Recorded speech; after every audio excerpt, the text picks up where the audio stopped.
আর প্রথমে যে খবরের দিকে চোখ রাখবো, প্রায় 30 ঘন্টা জিজ্ঞাসাবাদে অপরাজেয় কৃষ্ণ কল্যাণী।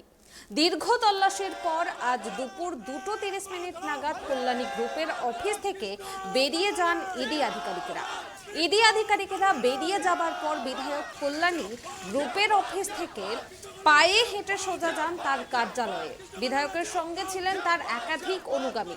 কার্যালয়ে গিয়ে বিধায়ক ইডি হানা প্রসঙ্গে কি জানিয়েছেন দেখুন।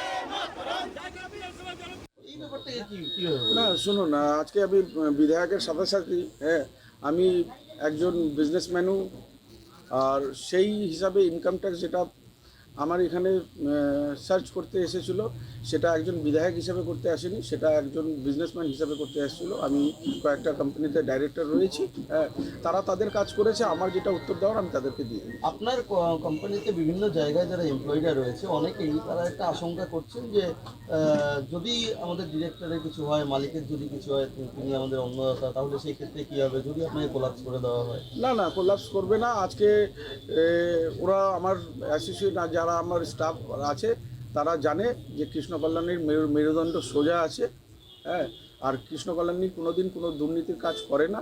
তো সেই আশ্বাস বিশ্বাস আছে, আর সেই আশ্বাস বিশ্বাস আজকে আমি রায়গঞ্জবাসীর মুখের মধ্যে দেখলাম, যেই হিসাবে জনস্রোতের সাথে আমাকে ওয়েলকাম করলো, আমি তাদেরকে অন্তরস্থল থেকে আমি কৃতজ্ঞতা জানাচ্ছি। আর আশা করব যেই হিসাবে আজকের দিনে ওনারা আমার সাথে আছে, আগামী দিনেও ওনাদের ভালোবাসা আশীর্বাদ আমার সাথে। ইতিমধ্যে এই যে এই 1.5 দিন ধরে আপনাকে বন্ধ করে রাখা, গৃহবন্দী করে রাখা, এটা নিয়ে অলরেডি বিজেপি বা অন্যান্য বিরোধীরা তারা কিন্তু সুর চড়াতে শুরু করেছে। যাদের আপনার ব্যবসা হয়তো সেগুলো বলছে তারা। শুনেন, যারা সুর চড়াতে গেছে, যেটা মানে আমার সাদা জামায় কালি লাগাতে গেছে, তাদের মুখে কালি লেগে না না, ওরা আমাকে কোনো হেনস্থা করতে পারেনি।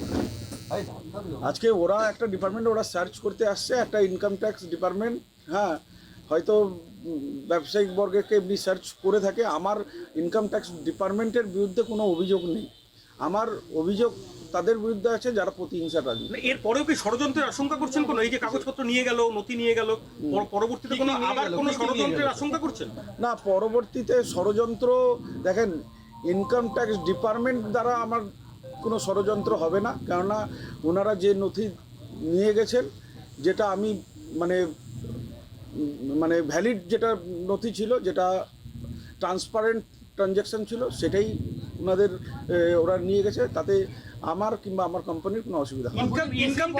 ইনকাম ট্যাক্স সূত্রের খবর আপনার এবং আপনার পরিবারের লোককে প্রচুর নথিতে সই করানো হয়েছে, যেখানে আপনার আইনজীবীদের বাড়িতে ভিতরে ঢুকতে দেয়নি। এটা ইনকাম ট্যাক্স সূত্রের খবর, আপনাকে প্রচুর নথিতে সই করানো হয়েছে এবং সেই নথি পড়ারও সময় পাননি আপনি। তো এই বিষয়টা নিয়ে কোনো রকম কোনো না, যতখানি পেরেছিলাম পড়েছিলাম, হয়তো 50 পাতা 100 পাতা পড়া সম্ভব হয়নি, কিন্তু পড়ে নিয়ে, আর যেগুলো আমি প্রাইমারি এসে দেখলাম যে ওনারা কোনো অবৈধ তথ্যতে আমার কাছে সই করায়নি, এটা আমি বিশ্বাস রাখছি। এটা টোটালি ইনকাম ট্যাক্স ডিপার্টমেন্টে গিয়েছিল, এর সাথে ইডির কোনো সংযোগ নেই। একটা অভিযোগ করা হচ্ছে বিভিন্ন সংবাদ মাধ্যমে, আপনার আয়ের সঙ্গে সঙ্গতিহীন সম্পত্তি, এরকম একটা অভিযোগ করা হচ্ছে কলকাতা লেভেল থেকে, কলকাতার ইনকাম ট্যাক্সের। সেটা দেখতেই নাকি ইনকাম ট্যাক্স আপনার বাড়িতে এসেছিল? এখন ইনকাম ট্যাক্স এসেছে, আর তারা তাদের ভাবেন সার্চ করেছে। তো আজকে তারা তাদের সার্চ করেছে, কিছু ডকুমেন্টস নিয়ে গেছে, এটা ওরা ওদের হিসাবে ইনকোয়ারি করবে, আমরা আমাদের হিসাবে জবাব দিব। তবে কৃষ্ণ কল্যাণীর এখান থেকে কোনো রকম কালো সম্পদ, কালো ধন পাইনি। শুভেন্দু অধিকারী বিধানসভায় আপনি একসময় অভিযোগ করেছিলেন, শুভেন্দু অধিকারী আপনার বাড়িতে ইডি এবং ইনকাম ট্যাক্স পাঠানোর হুমকি দিয়েছিল, সেটারই কি প্রতিফলন বলে আপনার মনে হচ্ছে? এটা দেখুন, একটা প্রতিহিংসার রাজনীতি তো লোডশেডিং অধিকার করছেন, এর মধ্যে কোনো সন্দেহ নেই।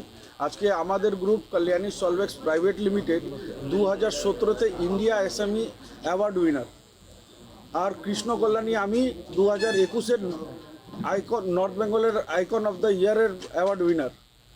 তো আজকে ভাবে নেন, কৃষ্ণ কল্যাণী হয়তো বিজেপিতে অবস্থান নেই, তার অবস্থান আপনারা সবাই জানে কোথায় আছে, তার জন্য প্রতিহিংসার রাজনীতি করছে। তো আমি যেটা বলি, উনি যতই সিবিআই, ইনকাম ট্যাক্স, ইডির গड्ढा করুক, আমি আমার ভাষায় দুটো লাইন বলে দিচ্ছি। तुमने तो गड्ढे किए बड़े बड़े हमें गिराने के लिए, तुमने तो गड्ढे किए बड़े बड़े हमें गिराने के लिए, ममता दी का आशीर्वाद है, अभिषेक जी का हौसला है, हमने छलांग लगाना सीख लिया। দেখুন, এটা ইনকাম ট্যাক্স ডিপার্টমেন্টের সার্চ ছিল।